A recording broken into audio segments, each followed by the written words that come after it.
말씀 함께 보도록 하겠습니다. 히브리서 11장 1절 말씀입니다. 히브리서 11장 1절 말씀입니다.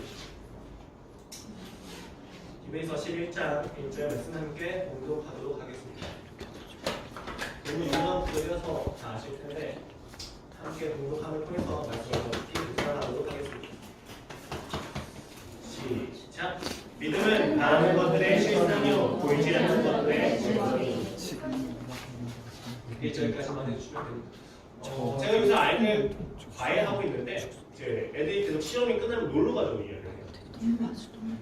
뭐 맛있는 걸 사달라고 이야기를 하고 선생님 시험 점수가 이렇게 잘 나오면 저한테 이렇게 맛있는 걸 해주세요. 이렇게 보상을 해주세요. 라고 이야기를 하더라고요. 그래서 그 아이들한테 이렇게 이야기했습니다. 야, 시험 점수가 잘 나오면 네가 나한테 맛있는 걸 사줘야지. 왜 내가 너한테 맛있는 걸 사줘야 되니? 라고 이야기를 항상 해요. 근데 아이 때는 뭐 그런 게 들리지가 않습니다. 항상 보면 매일매일 하루도 빠짐없이 시험이 끝나면 놀러 가자고 계속 이야기를 합니다. 그래서 제가 그래 놀러 가자. 계곡을 갈까? 바다를 갈까? 우리 같이 재밌게 놀아보자. 같이 재밌게 놀면서 기도도 하고 찬양도 하고 예배도 드리자 라고 이야기를 하니까 애들이 저한테 이야기합니다. 그럼 어떻게 믿어요? 지네들이 가자고 해서 가자고 했더니 저한테 어떻게 믿냐고 묻습니다. 그래서 제가 그냥 믿으면 되지 라고 이야기를 했습니다. 그래서 믿을 수 있게 선생님이 저한테 오늘 맛있는 걸 사주세요 라고 이야기를 하더라고요. 참 세상에 정신 나간 애들이 많구나 생각하면서 야 네가 믿으면 네가 그런 거지 내가 이런 거야? 하고 아무것도 안 해줬어요. 아이들은 가끔 믿음에 대해서 어떤 보증물을 요구합니다. 그런데 그 보증물을 요구하는 이유는 정말로 약속한 것이 이루어지는 것을 보고 싶기 때문이죠. 그런데 사실 여러분 우리가 하나님과의 관계에서 어떤 보증물을 원하고 있지는 않습니다. 그 아이들처럼. 그런데 여러분 사실 믿음을 가진다는 건 누구의 일입니까? 하나님께서 우리에게 그 믿음을 요구하신 적이 있으십니까? 요구하십니다. 성경에서. 누구를 위해서 요구하시는 걸까요? 하나님께서 우리한테 요구하시는 그 사랑과 희락과 화평과 안식과 믿음과 그리고 많은 헌신들과 율법들이 누구를 위한 것일까요? 제가 아이들한테 야 배우 갈 거야 믿어 라고 이야기했을 때 그 믿음은 누구를 위한 것입니까? 아이들을 위한 것입니다. 저 자신을 위한 것이 아니라 아이들의 그 믿음을 그 약속을 믿었을 때 그 아이들의 마음에 항상 즐거움이 넘칠 수 있기 때문입니다. 여러분 성경에서 이야기하는 믿음은 누구를 위한 것입니까? 오늘 본문에서 이야기하는 믿음은 누구를 위한 것입니까? 바로 우리를 위한 것입니다. 그렇다면 성경에서 이야기하는 그 믿음이 무엇입니까? 에 대해서 오늘 함께 히브리서를 통해서 함께 보자 합니다. 오늘 본문은 히브리서입니다. 성경의 다른 책들은 모두 순교자들이 쓴 책들입니다. 하지만 히브리서는 많은 사람들을 순교자로 만든 책입니다. 그런 의미에서 우리는 이 히브리서에 담겨진 믿음의 메시지가 얼마나 강렬한지에 대해서 알 수가 있습니다. 당시의 그리스도인 교회에서는 굉장히 많은 핍박이 있었습니다. 베드로 전서와는 다르게 일상적인 핍박 정도가 아니고 정말 대대적인 핍박이 있어서 목숨을 걸고 나는 예수님을 믿습니다 라고 이야기해야 되는 지경이었습니다. 그래서 교회 안에서는 그 핍박을 이기지 못해서 다시 유대교로 돌아가는 유대교 그리스도인들이 있었어요. 그 유대교 그리스도인들에게 히브리서 기자가 아주 강렬하게 그리고 전심을 담아서 이야기하는 것이 바로 오늘 본문입니다. 얘들아, 유대교로 돌아가서는 구원이 없단다. 왜냐하면 예수님이 가장 위대하시고 탁월하기 때문이다. 그렇습니다. 히브리서 기자가 그 고난을 이기는 데 있어서 이야기하는 단 한 가지는 예수 그리스도가 위대하시다입니다. 그래서 히브리서 1장부터 4장까지는 예수님의 존재 자체가 모세보다 여호수아보다 그리고 어떠한 천사들보다도 위대하다는 이야기를 합니다. 그리고 5장에서부터 10장까지는 예수님의 사역이 그 중보 사역이 어떤 대제사장의 사역들보다도 위대하고 탁월하다는 것에 대해서 이야기하는 이것을 가지고 저희가 영단번에 이루신 중보 사역이라고 이야기합니다. 그리고 11장부터 14장 결론에 이르기까지 이제 히브리서 기자는 신자들한테 이야기합니다. 하나님께 나아가자. 하나님께 나아가자고 이야기해서 어디로 나아가냐고 얘기하냐면 영문 밖으로 나아가라고 이야기합니다. 영문 밖이 어디입니까? 예수님이 골고다를 지시고 나가십니다.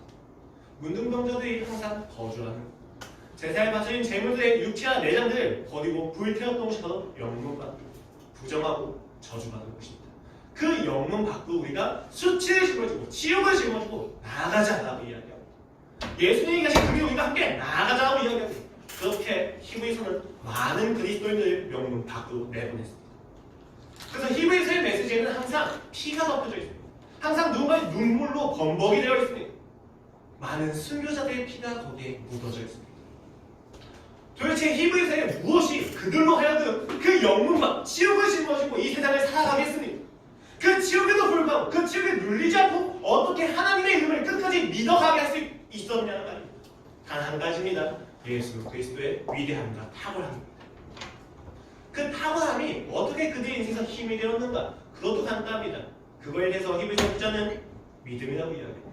그 믿음을 가졌을 때 예수 그리스도의 탁월함과 위대함이 내게 실제적인 힘이 된다는 것입니다. 그렇다면 그가 말하는 믿음은 무엇입니까? 일반적으로 믿음이라고 하는 것은 사물 혹은 사람을 대상으로 해서 가지는 신뢰와 확신과 동의와 항복의 자세와 태도를 이야기합니다. 그래서 세상에서는 굉장히 많은 믿음이 있습니다. 우리가 지적으로 민주주의가 공산주의가 더 좋은 것이다 라고 생각하는 것도 믿음입니다. 우리가 내일도 해가 뜰 거라고 생각하는 것도 믿음입니다. 어떤 믿음입니까? 지난 세월 동안 단 한순간도 해가 떠오르지 않은 적이 없다고 하는 관찰과 통계를 근거로 해서 도출해내는 결론에 대한 믿음입니다. 지식에 대한 믿음을 세상은 항상 이야기합니다. 또 혹은 정서적인 믿음도 있습니다.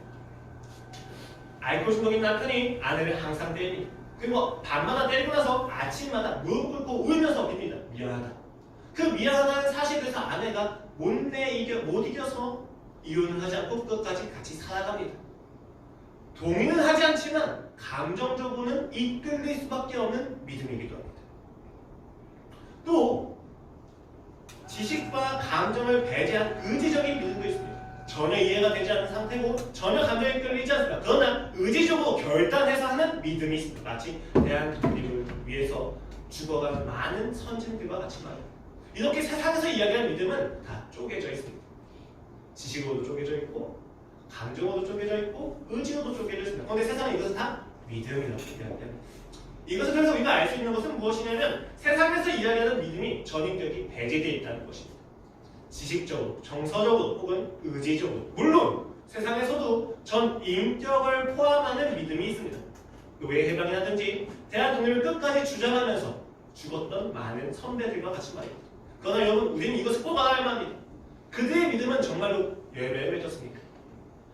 노예 해방을 위해서 죽어가고 노예 해방을 위해서 자신의 인생을 모두 바친 그 사람의 영원처럼 정말 노예 해방이 이루어졌습니까?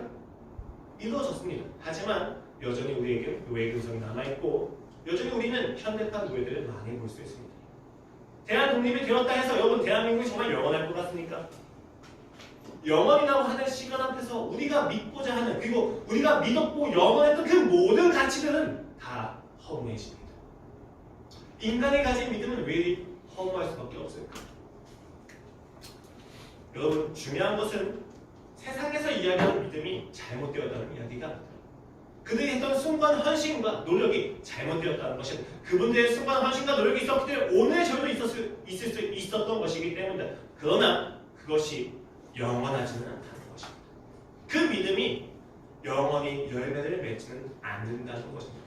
세상의 믿음은 이렇게 전인격적으로 배제되어 있거나 혹은 그 열매에 있어서 영원함이라고 하는 시간을 견뎌내지 못합니다. 그렇다면 성경에서 이야기하는 믿음은 무엇이냐입니다.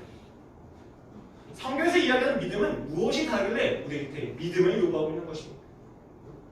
성경에서는 믿음이라고 하는 단어는 굉장히 많이 쓰이는데 사실 그 단어 자체의 용례 자체는 똑같아요. 신뢰, 동의, 확신. 다를 게 없습니다. 그런데 성경에서 이야기하는 믿음은 딱 한 가지가 다릅니다. 바로 대상입니다. 세상은 사물과 사람을 대상으로 합니다. 하지만 성경에서의 믿음은 항상 하나님을 대상으로 합니다. 그것이 성경에서 이야기하는 믿음의 구별점이 있고 차이점입니다. 이렇게도 이야기할 수 있습니다. 세상에서도 하나님이 아닌 알라나 부처, 다른 나아나는 스파게티 괴물 등의 대상이 있지 않습니까? 그들도 그들의 믿음은 신을 대상으로 하는 것 아닙니까? 그렇다면 교회에서 말하는 성경에서 이야기하는 믿음과 별로 다를 게 없어 보입니다 라고 이야기할 수도 있습니다. 하지만 이거에 대해서는 정말 간단히 대답할 수 있습니다. 그들은 그 나아가 있는 스파게티 괴물 말도 힘들어요. 이상한 우상들하고 알라나 부처를 신으로서 믿는 것이 아니라 사람과 사물로서 믿습니다. 이거에 대해서 하나씩 이야기를 해보고자 합니다. 여러분 세상의 믿음은 먼저 사물을 향하기도 합니다. 고백하건대 제가 가장 사랑하는 사람은 저희 아내입니다. 항상 아침에 저를 깨워주는 것도 아내입니다. 그런데 저희 아내한테 처음 고백하는데 사실 아내와도 오랫동안 저의 잠을 깨워준 존재가 있습니다. 아내와도 오랫동안 저와 함께 해준 존재가 있습니다. 저는 항상 위급할 때면 그 존재를 찾았고 항상 기쁠 때면 그 존재를 찾았습니다. 사실 아내와도 오랫동안 저의 곁을 지켜준 존재가 있습니다.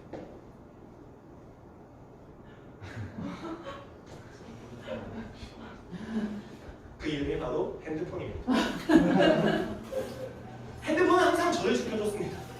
핸드폰은 항상 제 아침을 깨워줬습니다. 그 아름답고 그 부드러운 선율로 가끔 깨지 않으면 좀 이상한, 괴상한 모닝콜로 저를 항상 깨워줬었습니다. 지난밤 저는 자면서 내일 아침에도 이 알람이 나를 깨워주겠지 라고 믿고 잤습니다. 그런데 이게 무슨 일입니까? 충전 단자가 잘못되어가지고 충전이 되지 않아서 핸드폰이 있어서 꺼졌습니다. 그럼 제가 다음날 아침에 깼을까요? 깨지 못했을까요? 제 아내가 깨워줬기 때문에 깨울 수 있었겠지만 원래 예상했던 시간보다는 늦게 깨게 될 것입니다. 여러분 이때 저는 배신감을 느낄까요? 그 핸드폰을 두고 왜 날 깨우지 않았니? 혹은 약이 없는 그 핸드폰을 두고 죽으면 안 돼. 난 더 영원해. 더 영원히 함께 하기로 했잖아. 라고 이야기를 할까요? 저희는 핸드폰을 향해서 기계를 향해서 납득시키지 않고 설득시키지 않으며 그리고 우리의 이해를 구하지 않습니다. 우리는 사물을 믿지만 그 사물에 대하여 우리의 감정을 소모하지는 않습니다. 왜 그렇습니까? 사물은 인격이 없기 때문입니다. 우리가 교제하지 않기 때문에 사물은 고장나면 고치면 됩니다. 물론 짜증날 수는 있죠. 하지만 그 짜증 자체는 상황에 대한 짜증이지 그 사물이 나를 배신했다고 하는 배신감이 아닙니다. 또 세상의 믿음은 사람을 향합니다. 그 사람의 말과 행동, 그 이면에 담겨진 인격으로 우리는 믿습니다. 그러나 여러분 어떤 사람도 무한하지는 않습니다. 어떤 사람도 나 대신 살아줄 수는 없습니다. 심지어 부모님도 나를 대신해서 내 인생을 살아주지 못합니다. 내가 당해야 되는 고난을 대신해주지 못합니다. 내가 힘든 모든 순간마다 항상 함께 해주는 것은 어떤 누구도 불가능합니다. 사람은 인격적이지만 유한합니다. 여러분 우리가 가끔 믿음이라고 하는 아름다운 말로 일방적으로 상대에게 믿음을 부여할 때가 있습니다. 상대의 동의를 구하지 않고 상대를 믿는다고 이야기하면 야 나는 너를 믿어. 여러분 그 믿음이 얼마나 폭력적인지 아십니까? 우리는 마음대로 상대의 나의 하나님을 만들어 놓고 그 하나님이 내가 원하는 대로 해주지 않을 때마다 감정이 상합니다. 그렇게 이야기하죠. 서운해. 왜 내 믿음대로 행해주지 않지? 왜 너는 나에게 하나님이 되어주지 못하니? 왜 너는 내 마음대로 행하지 않니? 라고 마음대로 서운해합니다. 상대는 나한테 하나님이 되어준다고 이야기한 적이 없습니다. 하지만 우리는 사람에게 항상 하나님에 대한 만큼의 믿음을 가지기도 합니다. 하지만 사람은 사람입니다. 무한하지 않습니다. 언젠간 다 이별할 수밖에 없습니다. 사람에 대한 믿음은 반드시 무너질 수밖에 없습니다. 왜냐하면 사람은 유한하기 때문입니다. 여러분 기억하십시오. 사람은 믿음의 대상이 아니라 사랑의 대상입니다. 내 기대대로 되지 않는다 할지라도 사랑하는 것입니다. 내가 생각하는 대로 되지 않는다 할지라도 괜찮아야 하는 것입니다. 왜냐하면 사람은 믿을 대상이 아니기 때문입니다. 마음껏 믿어보십시오. 그러면 마음껏 배신 안 하실 겁니다. 또 세상의 믿음은 특정 신을 향하기도 합니다. 그런데 여러분 이 땅에 있는 어떤 신도 전능한 동시에 인격적일 수는 없습니다. 전능한 신은 세상에 관심이 없습니다. 인격적인 신은 그 스스로도 운명의 굴복을 당합니다. 마치 그리스도로마에서 나오는 신들과 같이 말이죠. 그들 향해서 인간들이 가지고 있는 마음은 무엇이냐면 내 마음대로 해주는 기계적인 신입니다. 내가 그 법칙을 지켰을 때 나한테 그에 합당한 보상을 주는 신, 혹은 나의 감정을 위로해주면 정작 나의 인생을 해결해주지 못하는 신입니다. 그렇게 신의 사물로 대할 때 인간은 상황에 대해서 포기합니다. 신의 뜻인가 보다. 이거에 대해서 굳이 감정을 낭비할 필요가 없지. 신을 사물처럼 대하는 것입니다. 혹은 신을 사람처럼 대합니다. 마음껏 기대했지만 그거대로 되지 않았을 때 배신감을 느끼고 분노를 느끼고 그 신에서 돌아섭니다. 그런 신에게 우리가 할 수 있는 유일한 것은 내가 열심히 살아서 어떤 시선, 노력, 공로를 만들어서 그 신과 거래하는 것입니다. 내가 이만큼 했으니까 당신은 이렇게 행해야만 합니다. 내가 이렇게 열심히 살았으니 당신 나에게 이렇게 보상해야만 합니다. 우리는 세상의 신을 향한 믿음을 가지고 사람과 사물로서 믿으면서 구걸하거나 포기하거나 거래합니다. 그것이 세상의 믿음입니다. 하지만 하나님은 전능하시면서 인격적이십니다. 즉 우리는 하나님께 구걸하지도 않고 포기하지도 않습니다. 우리는 하나님께 우리의 감정을 모두 쏟아내며 우리는 하나님에게서 문제의 모든 해결책을 가져오게 됩니다. 그것이 바로 세상과 성경의 이야기하는 믿음의 다른 점입니다. 일반적으로 믿음의 본질은 대상에 대한 동의, 신뢰, 확신입니다. 그리고 성경이 이야기하는 믿음의 본질은 참된 대상이신 하나님에 대한 신뢰, 하나님에 대한 동의, 하나님에 대한 확신입니다. 내가 스스로 만들어낸 것은 결코 믿음일 수 없습니다. 내가 스스로 만들어낸 것은 결단일지언정 그 결단 자체가 믿음이 될 수는 없습니다. 그것은 세상에서 이야기하는 믿음이 될 수도 있습니다. 하지만 성경에서 요구하는 그 믿음일 수는 없습니다. 이것이 왜 중요하냐? 왜냐하면 이제부터 우리가 볼 믿음의 본질은 내가 어떤 믿음의 상태를 가지고 있느냐가 아니에요. 나로 하여금 어떤 믿음의 반응을 하게 하는 그 무언가가 무엇이냐는 거예요.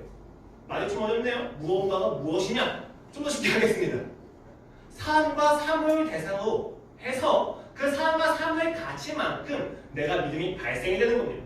믿음은 건 대상을 의존하기 때문에 그 대상이 가진 가치만큼 내 믿음이 반응을 하는 거예요. 그런데 사람과 사물로는 반응시킬 수 없는 믿음의 내용이 하나님을 향해서는 있다는 것입니다. 그렇다면 하나님을 향해서만 나타나는 나의 믿음의 반응은 무엇이냐는 거예요. 전능하시고 인격적이신 하나님을 대상으로 할 때만 나타나는 나의 안에 영혼의 반응이 무엇이냐는 것입니다. 세상과는 다른 그 믿음이 무엇이냐는 것입니다.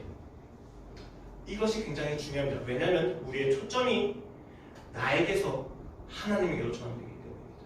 많은 사람들이 믿음의 본질을 이야기하면서 하나님이 아니라 나를 이야기합니다. 더 나은 결단, 더 나은 헌신, 더 나은 노력. 그러나 여러분 믿음은 대상에 따라서 반응이 달라집니다. 하나님으로 대상을 할 때 그 하나님을 아는 만큼 우리 안에서 반응이 나오는 거란 말이에요. 그렇기 때문에 우리의 믿음의 본질을 이야기할 때는 내 안에 있는 무언가를 따지는 것이 아니고 내가 지금 바라보고 있는 대상에 대해서 이야기해야만 한다는 것입니다. 오늘 본문은 이야기합니다. 믿음은 바라는 것들의 실상이요 보지 못하는 것들의 증거니. 사실 히브리서는 믿음의 본질에 대해서 이야기에 적합한 장은 아닙니다. 왜냐하면 히브리서는 고난 속에서 너희가 믿음을 가지고 견뎌야 된다라고 하는 측면에서 책임의 측면에서 믿음을 이야기하고 있기 때문입니다. 그런데 그럼에도 불구하고 오늘 본문을 선정한 이유는 저자가 이야기하는 믿음의 그 속성 가운데 그 속성들이 모두 믿음의 본질을 전제하고 있기 때문입니다. 그러면 오늘 저는 설교를 통해서 그 속성들을 통해서 그 속성 이면에 있는 전제, 믿음의 본질이 무엇인지를 함께 유추해보고자 합니다.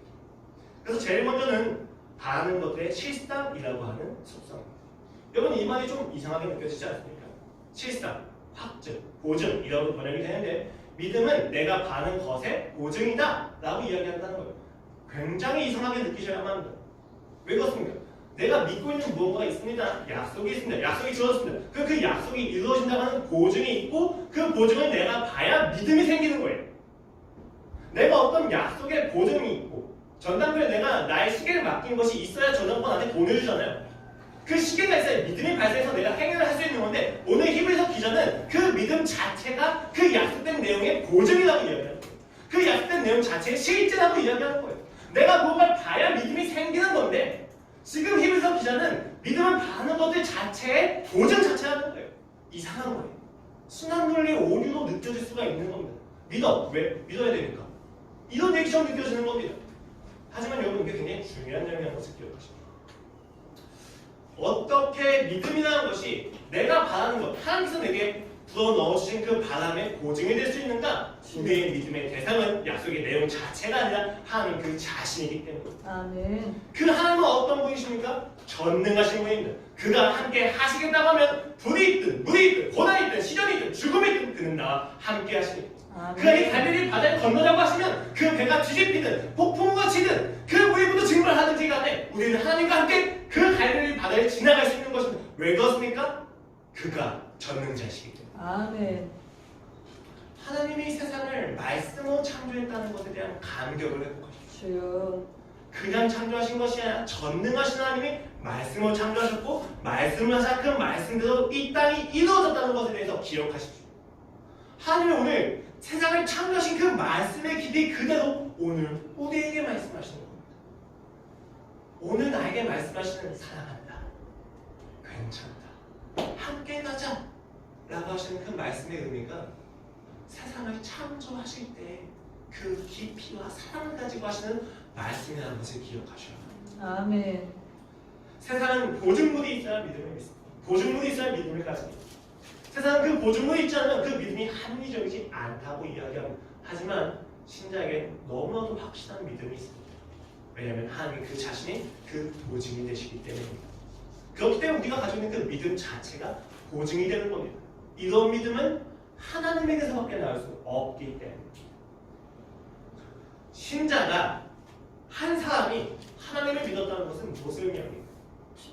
하나님이 그 신자를 통해서 일을 시작하셨다는 것입니다. 그리고 그 신자가 속한 가정에서부터 하나님은 일을 시작하실 겁니다. 아멘. 가장 가깝고도 가장 먼 가족. 주여. 그 가족이 회심하고 하늘 나라가 실존하는 것부터 하나님은 가장 먼저 시작을 하십니다. 여러분이 지금 관계 맺고 있는 그 모든 가족 구성원들이 사실 여러분이 전도해야 될 전도지입니다. 선교지입니다. 왜냐하면 하나님은 전능하시기 때문입니다. 그 가족 중에서 한 사람을 시작하셨으면 끝을 보실 겁니다. 주님. 그렇기 때문에 우리는 여러분, 우리가 가진 믿음은 이루어지지 않은 것에 내가 믿음을 가지고 있어야만 이루어지는 무언가를 불안하게 느끼지 않아야 됩니다. 왜냐하면 믿음이란 건 이루어지지 않았지만 이미 이루어진 것처럼 보이는 것이기 때문입니다. 내 앞에는 아무것도 이루어지지 않습니다. 여전히 저희 가족은 하나님을 적대하고 있고 여전히 저희 가족은 그 교회에 대한 뒷담을 하면서 그 교회에 있는 목회자들이 욕하는 것을 가지고 자신의 신앙의 우월함을 뽐내면서 살 수도 있습니다. 혹은 그들의 도덕성과 윤리성을 공격하면서 내가 믿지 않아도 되는 이유에 대해서 합리화시킬 수도 있습니다. 그리고 아직은 때가 아니라고 핑계를 댈지도 모릅니다.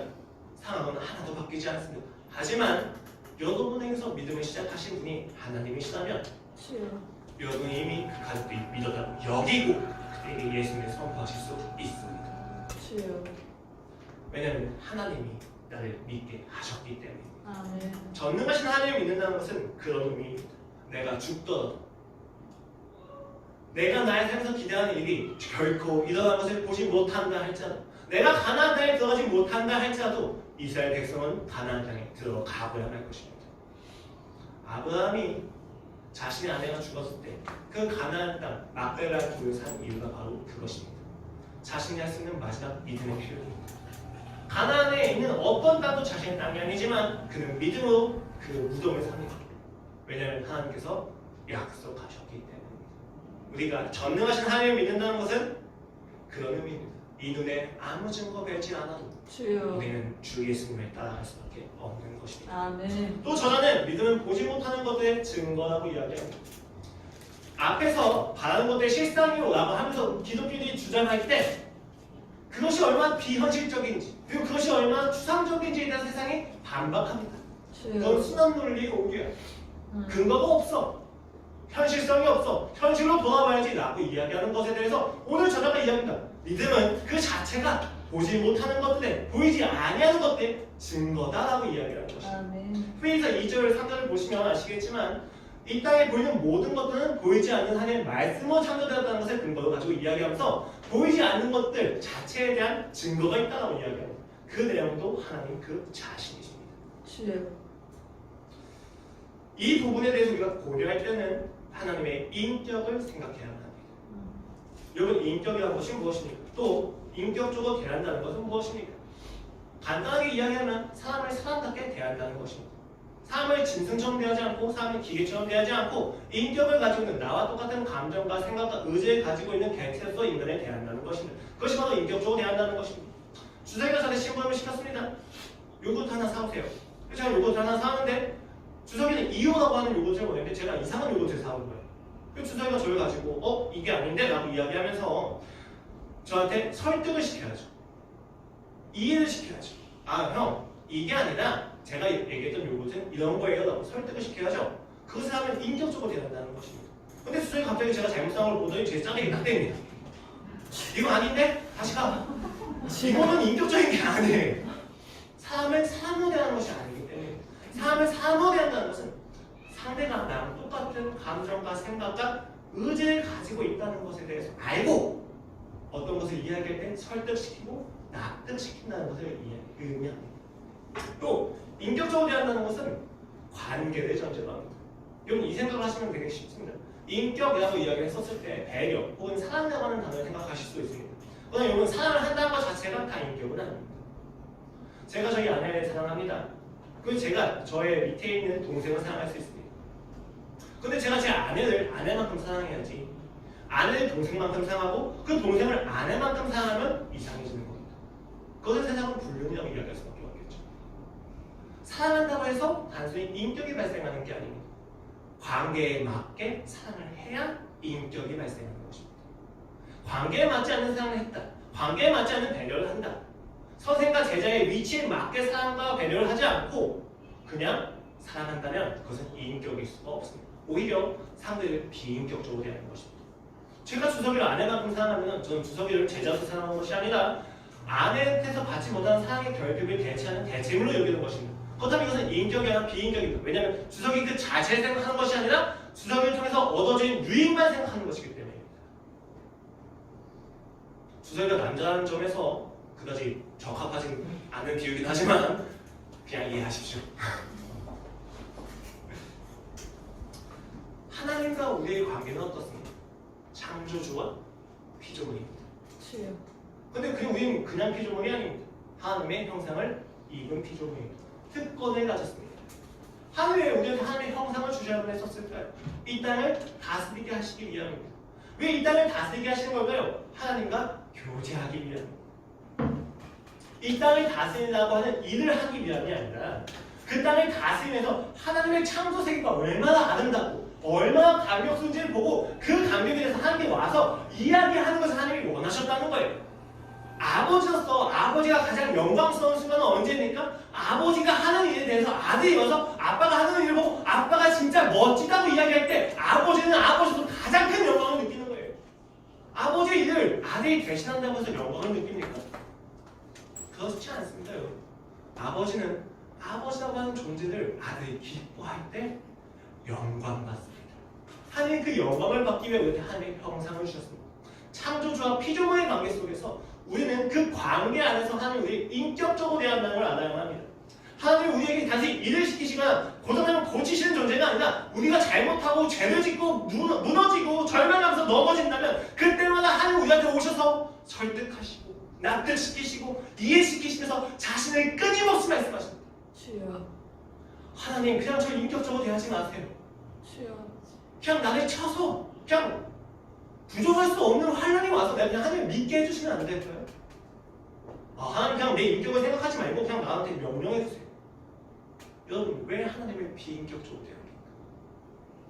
왜 나의 인격을 포기합니까? 그러나 여러분 기뻐하십시오. 내가 나의 인격을 포기한다 할지라도 하나님은 나의 인격을 포기하지 않으십니다. 아멘. 끝까지 설득시키십니다. 아멘. 끝까지 납득시키십니다. 필요하다면 혼을 내시기도 하고 필요하다면 화를 내시기도 하고 필요하다면 우시면서 아파하시면서 괴로워하시면서 침묵하시면서 우리를 설득시킵니다. 주여. 기다리십니다. 주님. 그것이 하나님의 인격입니다. 우리가 주님. 스스로 하나님밖에 없다는 고백을 하기까지 그는 그 사람을 잠시 침묵하기도 하시면서 우리한테 사랑을 하십니다.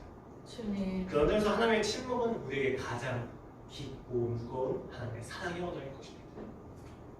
그 침묵 가운데 있으시다면 하나님에게 귀를 기울여 보십시오. 왜 침묵하실 수밖에 없는지. 여러분 이런 점들이 이런 하나님과의 관계가 우리가 하나님을 보지 못해도 믿을 수 있는 증거가 됩니다. 상황이 바뀌지 않더라도 이 상황 속에서 우리는 담대할 수 있습니다. 왜 그렇습니까? 이 상황을 허락하신 이가 선하신 하나님이시다. 나는 그래도 인격적으로 대하신 하나님이시라면 나는 아직 납득하지 못한다 할지라도 이 상황조차도 선할 수 있다는 것입니다. 요셉이 그 감옥에 갔을 때라도 형통하다고 이야기하시는 하나님의 음성을 기억하십시오. 히브리서 11장 4절에서 이렇게 이야기합니다. 믿음으로 아벨은 가인보다 더 나은 제사를 하나님께 드림으로 의로운 자가 하시는 증거를 얻었으니 하나님이 그 예물에 대하여 증언하십니다. 그가 죽었으나 그 믿음으로서 지금도 말하느니 믿음으로 에녹은 죽음을 보지 않고 옮겨졌으니 하나님이 그를 옮기심으로 다시 보이지 아니하였느니라. 그는 옮겨지기 전에 하나님을 기쁘시게 하는 자라 하는 증거를 받았느니라. 똑같은 믿음인데 왜 누구는 죽음을 경험해야 합니까? 똑같은 믿음인데 누구는 죽음을 보지 않고 왜 안식으로 초대를 받습니까? 이것은 믿음에 따라서 믿음의 분량에 따라 사람이 차별적으로 대우하신다는 이야기가 아닙니다. 이것은 오히려 믿음을 가지고 있는 자들은 그 상황이 이 땅에서의 죽음마저도 별로 크게 영향을 끼치지 못한다는 것을 의미합니다. 이 땅에 있는 죽음과 생명과 아픔과 고난과 환란 자체는 가치를 내지 못한다는 것을 의미합니다. 왜 그렇습니까? 우리의 믿음은 이 땅에서의 상황이 아니라 하나님을 향하고 있기 때문에, 선하신 하나님을 대상하고 있기 때문에, 우리는 인격적으로 하나님을 알고 있기 때문에 이 땅에서 주어진 상황에 대해서 납득할 수 있습니다. 그러나 여러분, 이것은 포기하는 것이 아닙니다. 우리는 감정을 모두 소모합니다. 왜 이렇게 날 힘들게 하십니까? 왜 이런 해결할 수 없는 상황을 주시는 것입니까? 그 감정의 토와 토함 속에서, 부음 통해서 우리는 또 하나님의 또 다른 감정을 듣게 됩니다. 그렇게 인격적인 관계를 했을 때 우리 비로소 이 상황에 대해서 자유하게 될 수 있습니다. 그것이 그리스도인이 가지고 있는 놀라운 믿음입니다. 여러분, 아이들 공부를 시키다 보면 참 난감할 때가 많습니다. 한 아이가 와서 오늘 너무 힘들다고 이야기합니다. 한 아이가 와서 오늘 비가 와서 공부할 수 없다고 이야기합니다. 한 아이가 와서 화창하기 때문에 공부할 수가 없다고 이야기합니다. 한 아이가 와서 가정의 대소사에 다 이야기하면서 심지어 제가 알지 못하는 엄마의 상처까지 이야기하면서 저한테 공부를 못하겠다고 이야기합니다. 그러나 저는 그 아이들 공부를 시키는 것이 인격입니다. 아이들이 원하는 것이 있습니다. 우리가 하나님께 원하는 것이 있습니다. 그 원하는 것을 들어주는 것 자체가 인격이 아닙니다. 그 원하는 것을 듣고 진짜 이 아이에게 필요한 것이 무엇인지를 알려주는 것이 인격입니다. 그 당시는 아이들이 이해하지 못합니다. 왜 이렇게까지 공부를 시킬까? 그러나 5년, 10년이 지나면 선생님이 그 원망과 비난을 감수하면서까지 공부를 시켰던 이유에 대해서 이해합니다. 그럼 그때부터는 선생님이 하는 말에 대해서 믿음을 가집니다. 아, 지금 내가 원하는 말을 해주진 않지만 사실 나한테 필요한 말을 해주는 거구나. 여러분, 우리가 우리 서로에게 가장 해줘야 되는 말이 무엇입니까? 바로 오직 예수입니다. 아멘. 요새 가출하는 아이들 굉장히 많이 만나게 됩니다. 어머니, 아버님으로부터 학대를 받고 아버지가 자기의 눈을 칼로 찌르려고 했다는 친구들의 증언이 됐습니다. 물론 그 아이들의 증언이기 때문에 사실 여부를 확인할 수는 없습니다. 그러나 그 아이들이 그렇게 이야기하는 것은 사실입니다. 그 이야기를 듣고 정말 많은 생각이 들었습니다. 이 아이들 다 품어줘야지. 이 아이한테 잘해줘야지. 집을 제공해주고 먹을 거 제공해주고 맛있는 걸 사주고 돈을 줘야지 라고 생각했습니다. 근데 진짜 인격을 생각하다 보니 이 아이들이 원하는 모든 것을 주는 것 자체가, 사회복지 자체가, 이 아이들이 놀고 싶다고 해서 놀게 해준 것 자체가, 집을 나가고 싶다고 해서 대신 나가! 라고 이야기하는 것 자체가 인격이 아니라는 것을 알았습니다.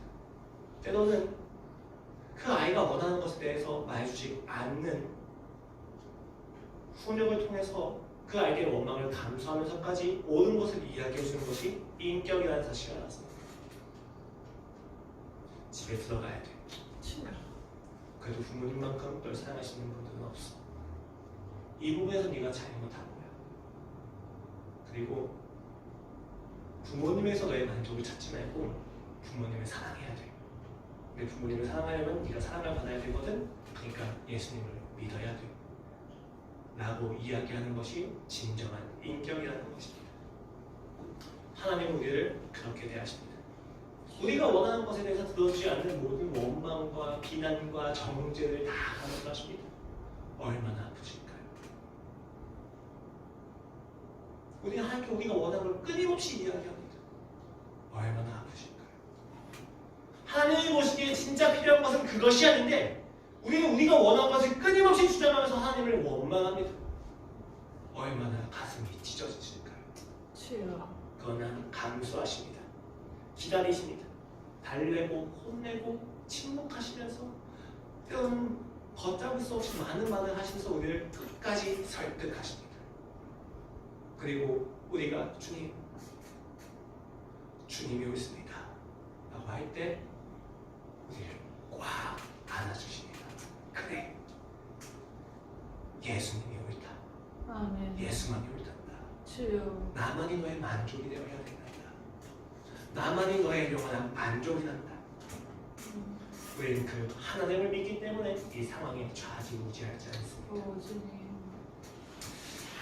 믿음의 본질에 대해서 이렇게 정의를 내리고 싶습니다. 믿음은 대상을 바라볼 때 그 대상의 존재만큼의 가치를 알게 됨으로 나타나는 우리 안에 전인격적인 신뢰의 반응을 의미합니다. 다시 말씀드리겠습니다. 그 대상의 존재만큼의 가치를 알게 됨으로 나타나는 우리 안에 전인격적인 신뢰의 반응이 바로 성경에서 이야기하는 믿음입니다. 그 대상은 유일하게 하나님뿐입니다. 전능하시고 인격적이신 하나님을 만났을 때 우리의 영혼은 비로소 반응합니다. 세상에 있는 사람과 세상에 있는 사람들을 대할 때 나타나는 그 반응들과는 전혀 다른 흔들리지 않는 무한한 안식이 있는 뿌리 깊은 믿음이 우리의 삶에서 반응되기 시작합니다. 그것이 바로 성경에서 이야기하는 믿음입니다. 여러분, 이 내용은 매우 중요합니다. 왜냐하면 여러분의 삶에서 믿음을 방해하는 가장 주된 요소가 바로 나기 때문입니다. 나라고 하는 존재, 내가 원하는 것, 나의 상처가 우리가 하나님을 바라보게 하는 것에 있어서 항상 장애물이 됩니다. 하나님을 온전히 바라봐야 하는데 그 온전히 하나님을 바라봐야만 하는 그 시선의 끝에 항상 내가 있어요. 내가 있으니까 우리가 그 믿음을 반응할 수가 없게 되는 것입니다. 주여. 오늘 믿음의 본질을 이야기할 때 대상에 대해 의존한다고 이야기하는 이런 간단합니다. 우리가 믿음을 정할 때 내 안에 있는 상태나 성숙도나 내가 가지고 있는 삶의 상처나 생각과 의지한 믿음의 감정이 아니라 하나님이 나를 향하여 향하시는 믿음의 행위가 중요하기 때문에 나는 불완전하지만 하나님은 완전하십니다. 완전한 것을 볼 때 비로소 우리는 완전한 믿음을 가지게 되는 것입니다. 주님. 나를 아무리 깊이 묵상한다 할지라도 이 안에는 완전한 것이 나올 수가 없습니다. 아멘. 주여. 오늘 나의 삶에 믿음이 없다고 느껴지시다면 시선을 다시 돌리십시오. 하나님과의 관계에 무언가 막고 있는 것이 있어요. 근데 그 무언가는 항상 나입니다. 그래서 이에서는 11장에서 계속해서 믿음으로 라고 이야기합니다.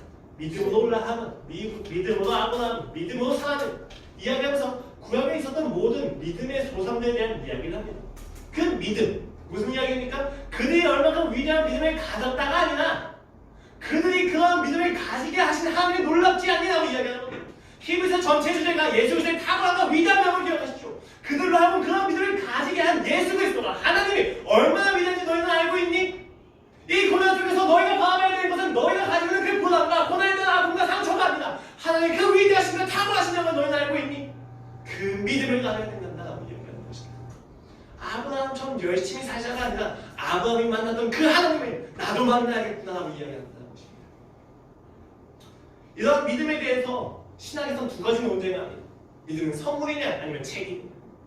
하나님께서 바라는 거 없이 우리한테 주신 은혜이냐 아니면 우리가 하나님을 볼 때 결단해야만 하는 어떤 책임이냐에 대해서 이야기하는 여러분 그러나 이것은 믿음의 본질을 이야기할 때 다 사는 성경은 두 가지 모두 이야기하고 있고 그 두 가지 모두 이야기할 수밖에 없는 것은 믿음이라면 하나님에 대한 인격적인 반응이기 때문에 여기서 어느 누가 하나님을 선택했습니까?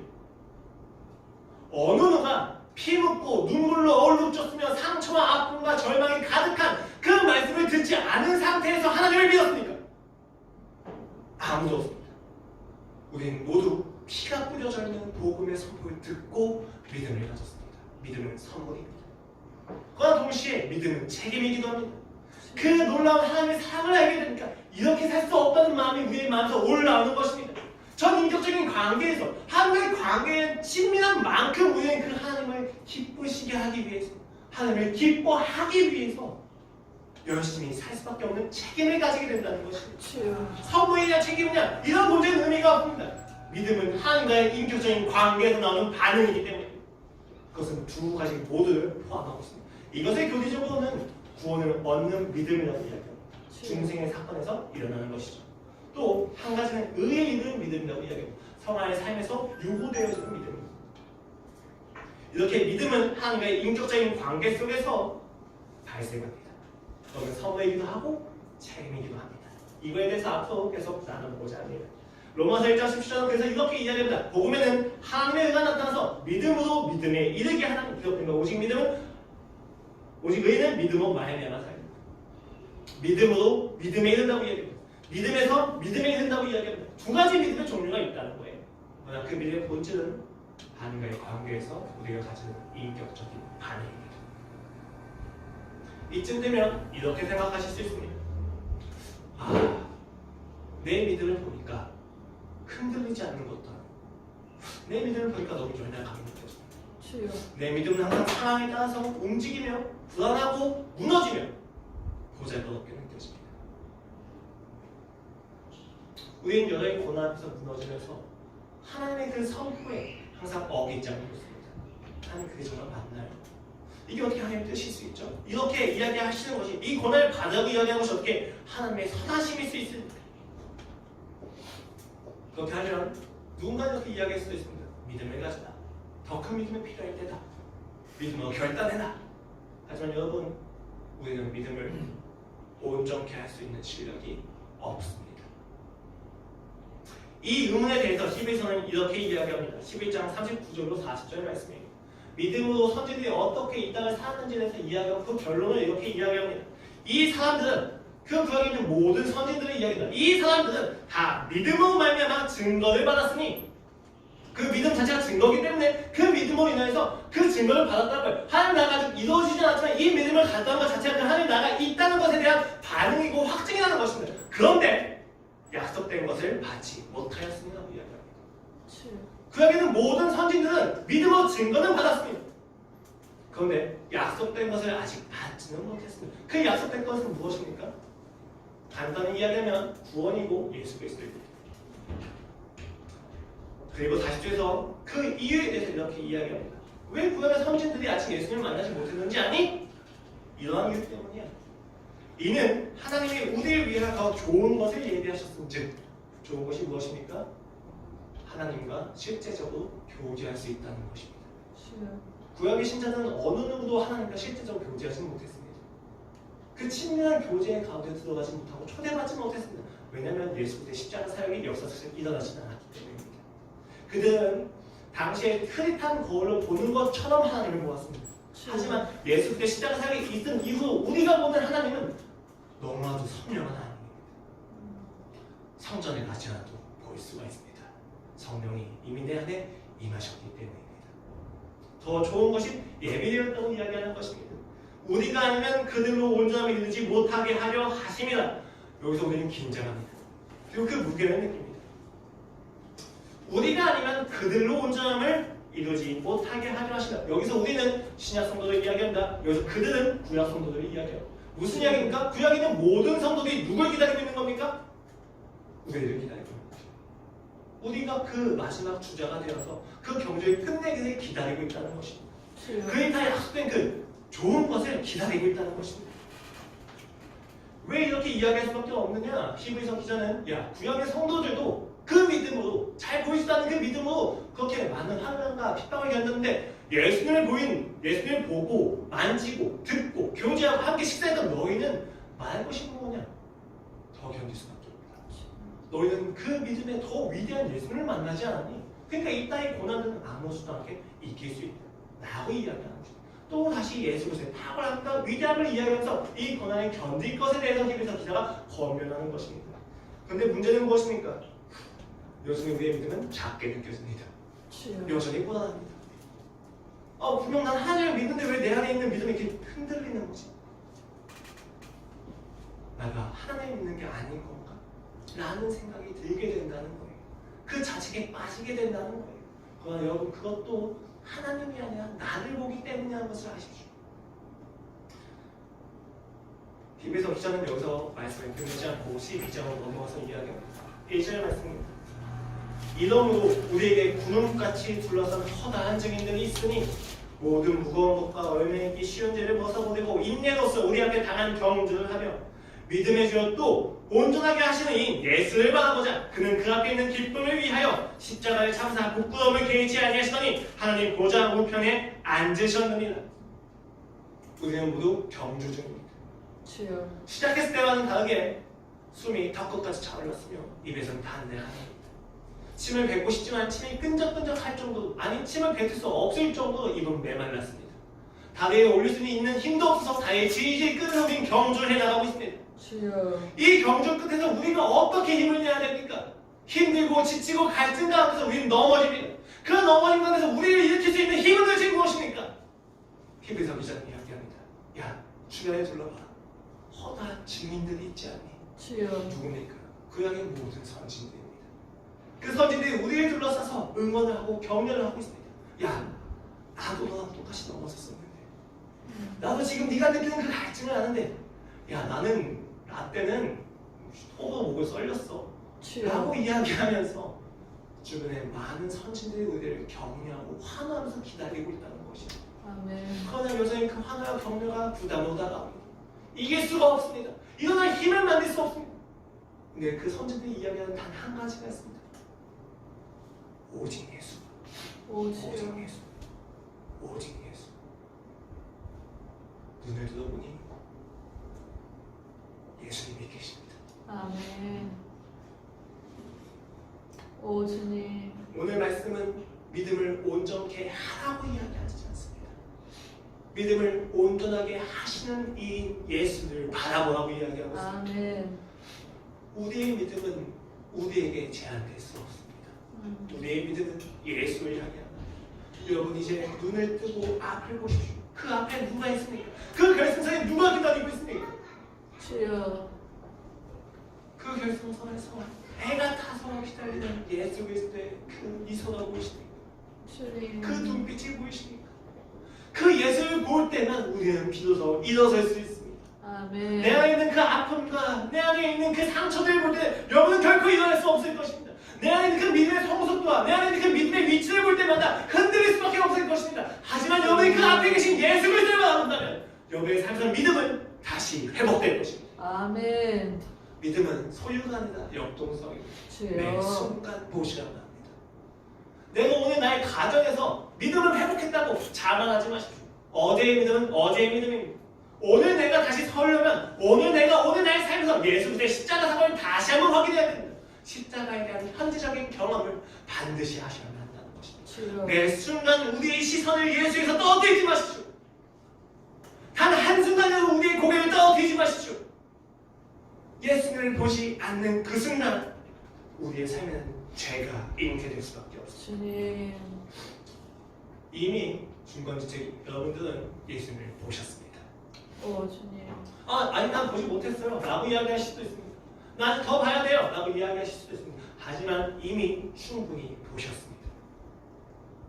예수님의 십자가는 그렇게 불안정하지 않습니다. 주여. 그렇기 때문에 이제 결단하기도 하셔야 합니다. 그러나 그 결단이 단순히 나의 공로가 아니면 기억하십시오.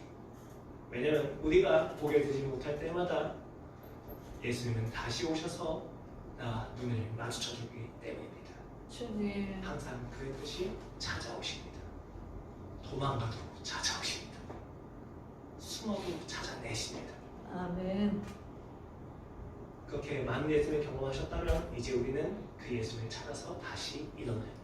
주여. 그때 우리의 믿음은 다시 한번 일어나게 되는 것입니다. 성경적인 믿음이 무엇입니까? 전능하시고 인격적이시며 창조주이시며 구속주이신 하나님을 보는 것입니다. 아멘.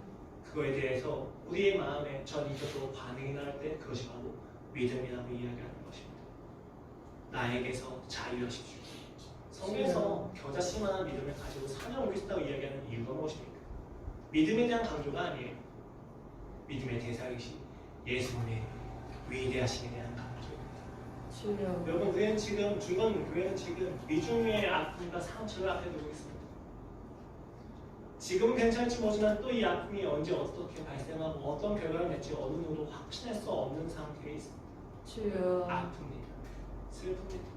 무릎을 꿇고 기도할 때마다 눈물을 멈출 수가 없습니다. 주여. 너무 무겁습니다.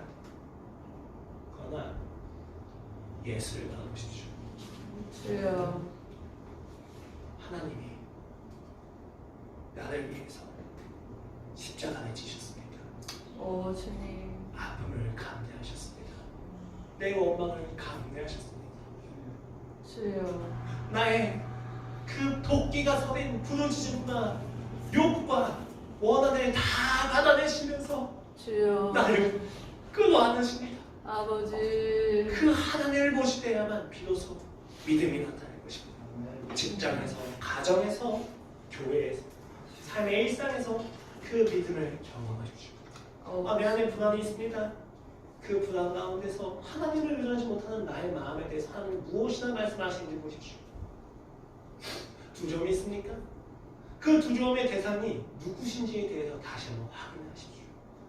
그러나 그 두려움과 불안도 십자가에서 이미 끝내셨다는 것 역시도 확인하셔야 합니다. 고민하시고 갈등하시고 아파하십시오. 그리고 함께 예수님을 향해서 달려갑시다. 아멘. 여전히 그 자리에서 나를 기다리시는 예수님에게로 다시 한번 일어납시다. 아멘. 그것이 우리가 오늘 가져야만 하는 믿음입니다. 아멘. 함께 기도하시겠습니다. 주여. 하나님 아버지, 오늘도 우리의 삶에 인하여서 믿음을 가르쳐 주시니 감사합니다. 지금까지 믿음을 나의 안에 있는 어떠한 상태와 마음의 자세와 정도로 생각했습니다. 하지만 오늘 우리가 이 말씀을 보면서 생각하게 된 것은 믿음은 나의 마음의 상태가 아니라 하나님을 보는 것이라는 것을 알았습니다. 그 하나님을 볼 때 우리의 마음은 바뀝니다. 내가 내 마음을 아무리 교정하려고 노력한다 할지라도 내 마음은 여전한데 하나님을 보니 내 마음이 자연스럽게 변해 있습니다. 아멘. 주여, 주님을 보는 것을 멈추지 않게 하여 주시옵소서. 주님. 주님을 바라보기를 멈추지 않게 하여 주시옵소서. 주님. 오직 예수를 멈추지 않게 하여 주시옵소서. 주여. 가정에서, 직장에서, 삶에서 오직 예수가 멈추지 않게 하여 주시옵소서. 아멘. 감사하며 예수 그리스도의 이름으로 기도드렸습니다. 아멘. 전능하신 하나님 같이 찬양하시면서